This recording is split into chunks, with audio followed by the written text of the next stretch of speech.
What's up, War Room? Welcome back. Happy schedule release day. We'll be back on the YouTube channel later, giving the full schedule reaction. Joe and Connor here, ready to nerd out a little bit about the wide receiver position, my favorite position, and a position Connor's been watching at length a little more recently. CR, fresh off the pod, midweek. How you feeling? Good. Really good. This is like I said, kind of the best time of the year for us to dive into nitty-gritty stuff that we just don't have a lot of time for. It feels like for 8 weeks we argue over 3 draft prospects leading up to the draft, and then it's like, wait, now tired what? of that? Yeah, right. And then it lands back on, it always seems it goes one of two ways. One, you have the Olu and Sauce years where you're like, oh wow, that's fun, but I wasn't expecting that.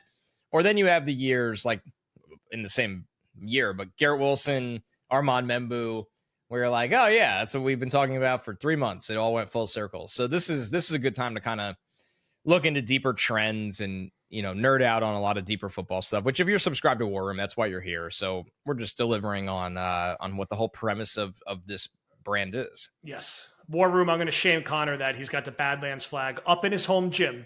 And I do. And we're going to share a picture of what it looks like. And pretty sick. It does not come with the workout regimen or the muscles Badlands that CR bone has. broth. But no Badlands bone broth yet. Although we're open-minded for the live show. Talk to us. We're happy to hand out classes at the live show. But hey, decorate your home. Yeah, decorate your home gym. Decorate your tailgate. It's a great flag. The white and green. It's crazy. The Jets, in my opinion, this is a good time for us to get off topic. I really like the Jets branding. I'm glad they went back to the old logo, which I've always loved. I've always loved the Jets color scheme besides the years we don't talk about, like the Gotham Green, the Gase rebrand. Those were just off. Everything about that was awful. But the Jets, in theory, like throughout a lot of their years, their green and white color scheme has always been great. I love it. And I truly did. I donated my kids' Gotham Green Rogers jerseys to, a local drop-off center here because at the time they wanted jerseys, and that was really the only kids ones for sale. Yeah, they don't make a lot for kids. I've been on this hunt for like a custom-made kids Aaron Glenn jersey, which I'm just going to end up ordering it from overseas and get there because they need the new jersey, and I feel safe with it being the coach. Maybe when Garrett Wilson gets his contract, that's their favorite player. I'll get him that, but the flag is great. We are looking at some fun tailgate options. As you guys know, like Connor works on Sundays. I kind of work on Sundays, but I will be at a handful of games. Will goes to every game like a psycho. Paul goes to a decent amount of games. We're going to have something for a couple home games and away games. So I don't want us to get too sidetracked off the live show because it's one event at a time and these are beasts. But yeah, they're a lot. Excited about some stuff we're going to do in season. Now, the prompt of this episode is I want to nerd out about the receiver position. And the reason I'm doing it is we had a really good read. Shout out Jets Gnome on Arian Smith's drop issues on Monday, which I enjoyed. Connor's also working on his Arian Smith film room. But I want to talk about more than Arian Smith. I do want to talk about him and what you saw in that breakdown. I want to go through the Jets receivers and talk about what they can do, what they can't do, how they should be used. We also got a good technical Discord question that I answered, but I want to talk through more about how we could start here. We always talk through like this guy needs to expand his route tree, like if he's going to succeed. And like, what does that actually mean? How complicated is it to expand your route tree if you're an NFL athlete? And what I was trying to explain for like a guy like Smith, I use as an example, if you're not comfortable running a slant route or a post route or an in-breaking route, you don't have the repetition of beating a corner, stacking him, selling to the outside, planning with your outside foot, and catching the ball to your inside comfortably enough where you're not going to drop it and you're not going to do a bad job selling the break. Like you're not used to releasing in that way if you're only running go routes and smoke screens. So I'm just using that as a performative example where it might sound easy on paper, but it's like shooting free throws, right? You have to run 10,000 slants to be as good at the slant route as Braylon Edwards was in his prime for a Jet fan reference. Like that, everyone has their one or two routes that they're comfortable with. The great receivers could run the entire 9 routes on the route tree, and then they could start adding different elements to it. I mean, at this point with Jefferson, he runs the post corner back to the post like it's a normal route, which wasn't even a route when I was in high school or college because it's such a unique one to run. Another one that I encourage Jet fans to go watch Jets Packers 2006, a touchdown that Cotchery scored from Pennington on a jerk route, which is where you run a slant, you plant your outside foot, you pivot back to the outside, and then you pivot back to the inside. It sounds easy, but it's very hard to run and it's very hard to cover. And if you can run that route, throw too. It's very hard to throw and time up. So when you get that down, man, like that's the stuff that is just totally unguardable. So Arian Smith doesn't need to do that, and maybe no one except for Garrett Wilson needs to do that, but there's different levels to route running where you don't want to be a one-trick pony. Can you get to running 6 to 9 routes? And then you get to running these like advanced routes that have 2, 3, 4 pivots in them, which only a small handful of people can do properly and like when they really sell it. So I'm riffing on random receiver manual I like stuff. this. But so for a guy like Smith, like what did he run at Georgia? And what does he need to add to his game to be, I keep using, and now I'm like 5 deep in Jets old references, Dedrick Ward. Not just 1998 Dedrick Ward. Dedrick Ward was like a decent receiver for the Jets for a few years. He started post Keyshawn, I think, or like he had a moment where he was like a regular player for them and had a long NFL career. Like, what does he do at Georgia, and what does he need to add?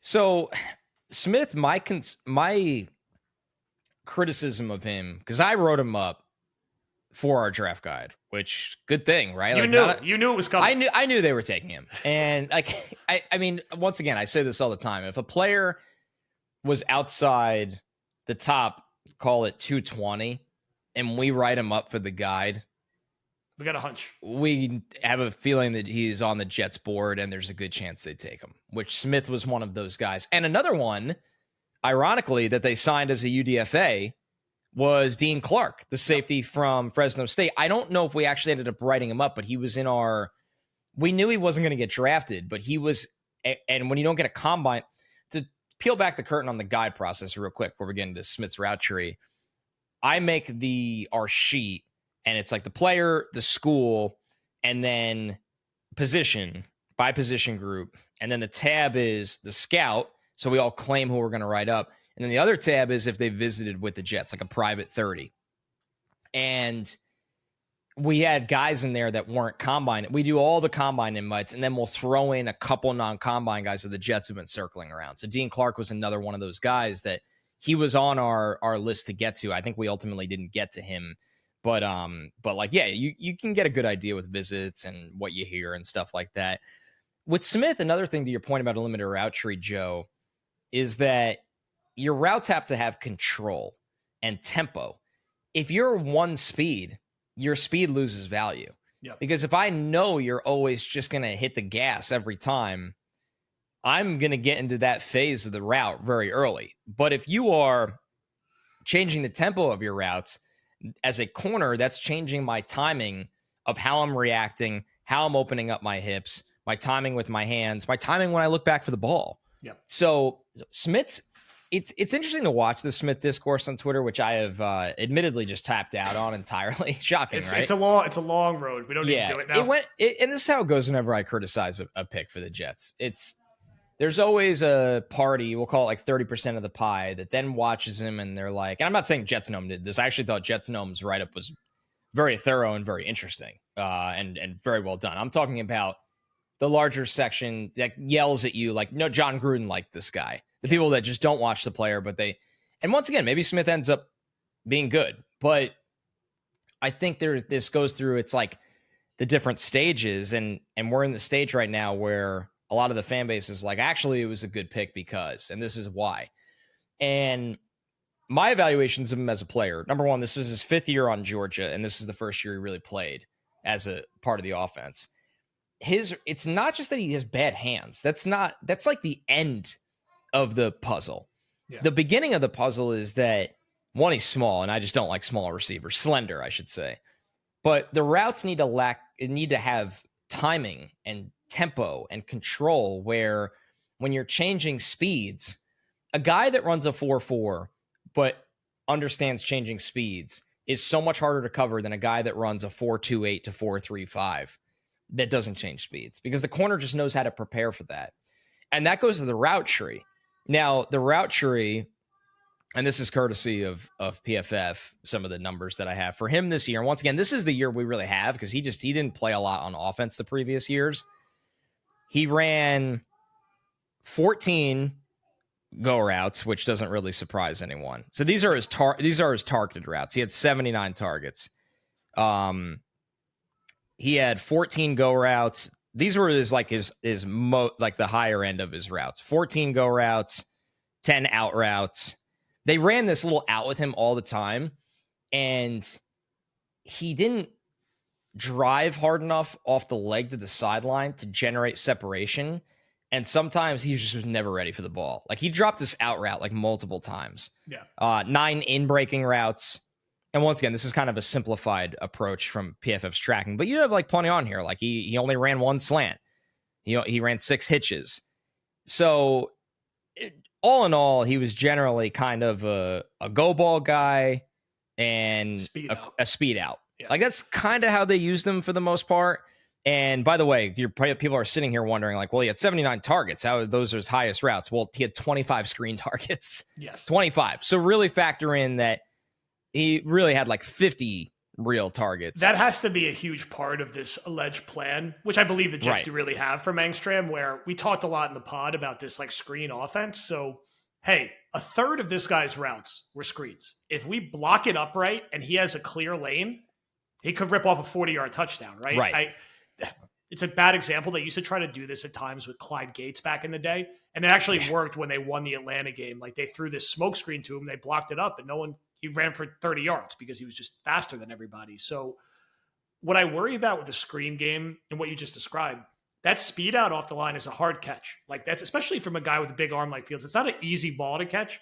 It's easier if you just turn, face, catch, and you have the guy coming out to like kick out the corner. So if they're going to do that, you could convince me there's something interesting there, because if he could catch it and you throw him 20 of those and he catches 15, maybe of the 15, half are like 20-yard gains, because there's just, if you block it right, if Mason Taylor comes out and kicks out the corner, or Membu kicks out the corner, right, and there's a lane, that with the go route, you can only get so much traction on the go route if you don't attack the ball right. If you have to be a great go ball receiver, you have to high point the ball, you have to come back to the ball and draw pass interference. And you also have to be in sync with the quarterback to pivot it to a back shoulder, which is like the hardest, most advanced thing to do. One thing that Rodgers and Devontae were always exceptional at, and still exceptional at last year. Like, the Jacksonville game was the best example of that. That's where it will get, I'll believe more in the Smith pick and the Jets' vision for it if he's like a killer in the screen game for them. And if he just does that and draws like 2 pass interferences on a go route, for this version of the Jets offense, because we'll talk about the rest of the guys in their route tree, it's not terrible, because Josh Reynolds, Allen Lazard, they're effectively clones in my mind. They're blocking receivers. They're good at finding soft spots in the zone on spot routes. They're not like, if Lazard doesn't have Rodgers, like, he doesn't have another route. His route was a back shoulder from Aaron Rodgers. He could do a spot route. He could sit in the zone. He could block. Reynolds, I don't know. Maybe like I feel like with Detroit, he was running like a lot of like intermediate crossers. And that's what they like to do. Yeah. Yeah. Kind of getting freed up on third down. Maybe there's a little more diversity to his route tree, but he's not quite as good of a blocker and doesn't have the same back shoulder feel. But I don't know if Fields is really a back shoulder guy anyway. I just think their skill sets are, from what I've seen of them as pros, pretty identical. And that's going to kind of limit the things you could do with the two of them. Yeah, no, it absolutely does. I think, and with Smith, factor in that, like, the pitch passes or the pop passes, they count in the screen targets. But yeah, they threw him a lot of real screens. And he's really fast. He's very weak after the catch in terms of running through tackles. And he's not breaking tackles from safeties. No, I mean, there was a play against like Tennessee, Chattanooga, that they pick him up like a child off the ground. So I feel like Thomas is going to be ragdolling him all summer. I mean, allegedly it started happening already. I was going to say, I was away on a trip when rookie camp was going on, but I could have swore I saw a tweet that Azareye'h Thomas like pushed him out of bounds. Like, listen, off the line iron sharpens iron. Iron sharpens iron. I did smile a little bit because I'm obviously very biased towards anything Azareye'h does. But yeah, you just got to, your play strength has to go up, or the coach has to be able to free you up, and it'll be something interesting to keep an eye on. But I mean, this is a team that, we constantly harp on.